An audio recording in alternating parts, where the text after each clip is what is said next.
Hey there, everyone. Happy Tuesday. I'm King 5 meteorologist Adam Claibon here on this First Alert Tuesday, where we've been dealing with quite a bit of that wildfire smoke here across the area.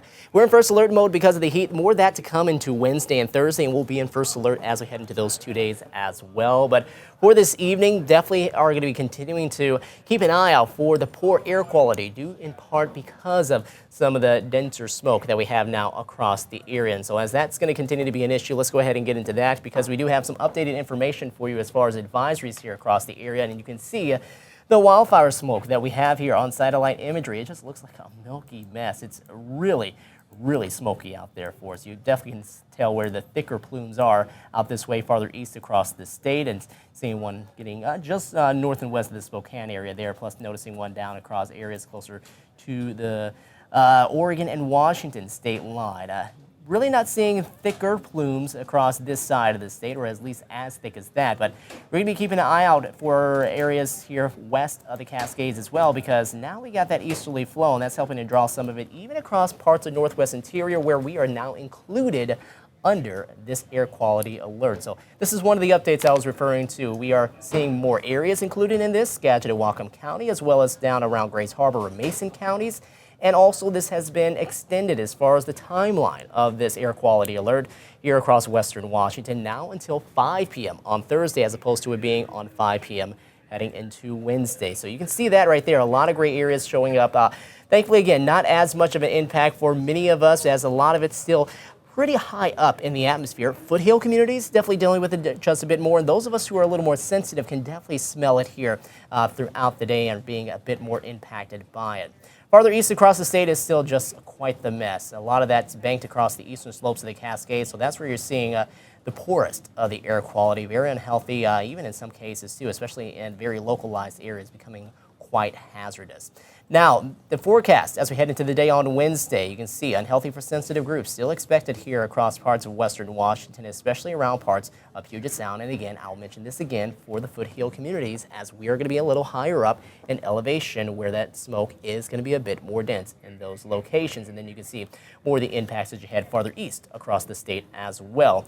Kind of like last night. Here, as we head into Tuesday night, we're going to see a northerly push help to kind of clear it out a little bit into late Tuesday night into early Wednesday morning. Then things do start to improve, or start to become poor again heading into Wednesday afternoon. Let's back that up for you. You can see tomorrow afternoon we still are noticing, especially around the foothill community, some pretty thick and dense smoke. Mason and heading over towards Grays Harbor counties, we're dealing with quite the battle with the smoke as well. But as we head on into the day on Thursday, even though we're going to see those air quality alerts still remaining in place, I think we are going to see some improvements. You can see a lot more of those oranges and reds, and even some of those purples beginning to head their way farther east across the state. So we should see improvements again, but not completely done with the poor air quality at that point. So yes, still in first alert mode through Thursday, due in part because, yes, of this smoke that's going to be around and the poor air quality, but at the same time, too, we're dealing with more of the heat heading into Wednesday and Thursday. Highs are going to climb back up into the upper 80s and lower to perhaps even the mid 90s. Now, the smoke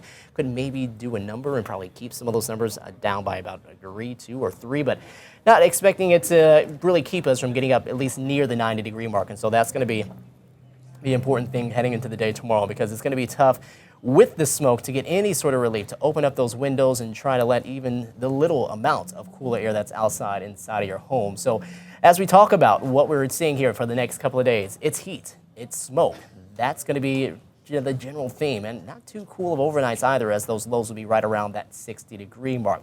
Check out how hazy and smoky it is up this way going through Snoqualmie Pass, looking up there around Hyack, as well as over this way towards eastern Washington, Lake Chelan. It's barely anything off into the distance because of just how dense the smoke is.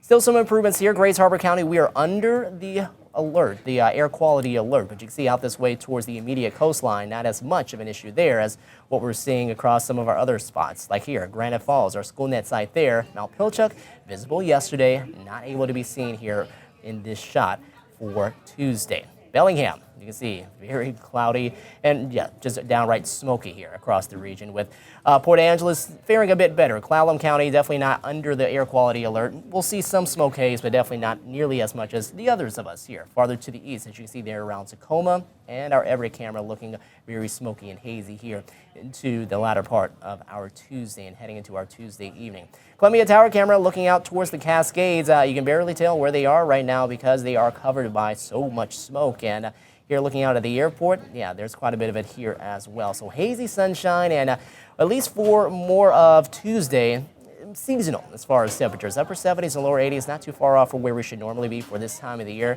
We'll take it. Not as much wind out there as we would like. Currently only coming in at about 5 to 10 miles per hour. We'll head into the night, keep things pretty clear. Again, a little less of that smoke haze as we get a little more of a northerly breeze to kind of clear things out a little bit before it thickens up again heading into the day tomorrow. That should help us in the low 60s to perhaps more of the 50s for overnight lows. But check out your current temperatures here, and this is going to be early or late into your Tuesday afternoon, early into the evening. Upper 70s and lower 80s, many of us closer to our seasonal averages, and thankfully so, we get a break from the heat today because we're going to be dealing with it over the next couple of days as we still have this ridge of high pressure across the area. The heat advisories, they have been issued, and they are going to be in effect here until Tuesday or Thursday night at 10 p.m. They'll start up at 10 a.m. heading into Wednesday afternoon, but highs ranging from the mid-80s to perhaps even the mid-90s. So first, let's get into the skies and see what's happening there. Little of anything, yeah, cloud or two passing by, but generally what we're going to be seeing is just a lot more of that wildfire smoke haze. Thursday, though, you can see some of those clouds moving in from the west. That's the westerly flow that we'll need to start to blow some of this wildfire smoke on out of here and eventually initialize the cool down that we're going to have into the latter part of the work week for Friday as we end it off there, and then into the weekend as we cool off just a bit more. Now looking at this right here, you can see that the upper air pattern shows that ridge of high pressure where you can see that nudge of red showing up across more of the Pacific Northwest. That's where we have that ridge in place through, it looks like, the middle part of the week. But then we start to see that give way a little more to that area of low pressure off to the west. And so we beat that down, thankfully, to start to see some cool air returning, a little more of that onshore flow as we head on into the weekend, and hopefully it looks like for a good portion of next work week. As highs, well, they are going to be quite high, about 10 to 15 degrees above average here for Wednesday and Thursday, but then you can see the steady decline Friday all the way through the weekend and then into the following work week with highs generally around more the mid to upper 70s and perhaps the lower 80s, not too far away from where we should normally be for this time of the year.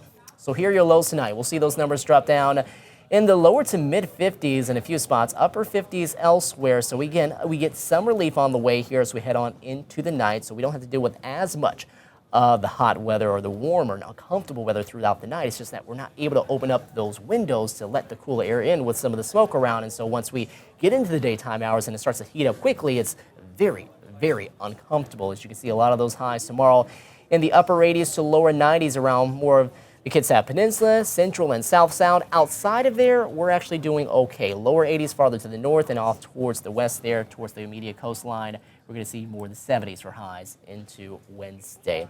Another hot day heading into Thursday, and then our numbers do cool down a bit more heading into Friday and on through the weekend as we are going to see some relief on the way. Cooler afternoons and some cooler overnights as well. But the heat, and you combine that with the smoke, just makes for a very uncomfortable couple of days for us. So for those of us, really anybody who is going to be outside for a prolonged period of time, prepare for that smoke that's going to be in place, and definitely drink plenty of water and stay hydrated with the heat that's expected to be in place, but especially those of us here who are extremely sensitive to the poor air quality. Make sure that you are limiting your time outside here as we're going to continue to deal with that smoke, especially into the day on Wednesday. Some improvements by Thursday. All right, everyone, have a terrific Tuesday night. We'll keep you updated on everything you need to know here. Take care.